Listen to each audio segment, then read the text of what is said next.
السلام علیکم دوستو، فیاض انصاری بیوٹی ٹپس میں آپ سب کو خوش آمدید کہتا ہوں۔ دوستو آج کی اس ویڈیو میں آپ کو بتاؤں گا کھیرا اور تربوز کھانے کے بعد پانی پیا جا سکتا ہے یا نہیں۔ یہ خیال عام ہے کہ تربوز کھانے کے بعد پانی پینا ہیضے کا شکار بنا سکتا ہے، جبکہ کھیرے کے اوپر پانی پینا بھی بیمار کر سکتا ہے۔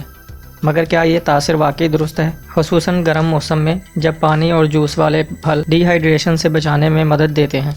یہ دونوں جسم کو توانائی فراہم کرنے کے ساتھ ساتھ تازہ دم رکھنے میں بھی مدد دیتے ہیں۔ تو کیا واقعی پھلوں کے کھانے کے بعد پانی پینا نقصان دہ ثابت ہو سکتا ہے؟ اس بارے میں ایک عام تاثر تو یہ ہے کہ پھلوں کو کھانے کے بعد فوراً پانی پینا پیٹ میں درد اور دیگر مسائل کا باعث بن سکتا ہے، جس کی وجہ سے ان پھلوں میں موجود شکر اور دیگر اجزاء کی موجودگی ہے جو معدے کے تیزاب میں حل ہوتے ہوئے یہ مسائل پیدا کرتے ہیں۔ تربوز اور کھیرے سمیت اس موسم میں دستیاب اکثر پھلوں میں پانی کی مقدار کافی زیادہ ہوتی ہے، مگر یہ بھی درست ہے ان کے اوپر پانی پینا کسی طرح کا نقصان نہیں پہنچاتا۔ ان پھلوں کا بیشتر حصہ خود پانی میں مشتمل ہوتا ہے، تو ان کے اوپر پانی پینا کس طرح نقصان دہ ہو سکتا ہے؟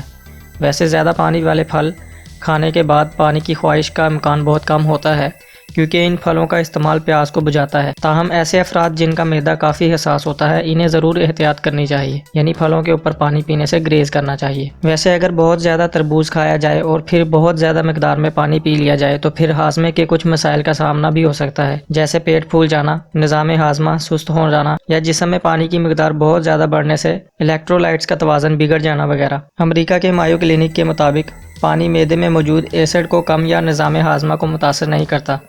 در حقیقت کھانے کے دوران یا بعد میں پانی پینا ہاضمے کو بہتر کرتا ہے۔ پانی یا دیگر سیال جسم کے اندر کھانے کے ٹکڑے کرنے میں مدد دیتا ہے، جس سے جسم کو غذا میں موجود غذائیت جذب کرنے میں مدد ملتی ہے، اور اسی طرح پانی قبض سے بھی بچاتا ہے۔ دوستو اگر آپ کو یہ ویڈیو اچھی لگی ہو تو ویڈیو کو لائک کر دیں، شیئر کر دیں اور زیادہ سے زیادہ کمنٹ کریں، اور ہمارے چینل کو ضرور سبسکرائب کر دیں اور ساتھ لگے بیل نوٹیفیکیشن کو بھی دبا دیں تاکہ آپ کو تمام نئی آنے والی ویڈیو کی نوٹیفیکیشن سب سے پہلے مل سکے۔ اپنا خیال رکھیے گا، ملتے ہیں آپ کو اگلی نئی ویڈیو میں، تب تک کے لیے ہمیں اجازت دیں۔ اللہ حافظ۔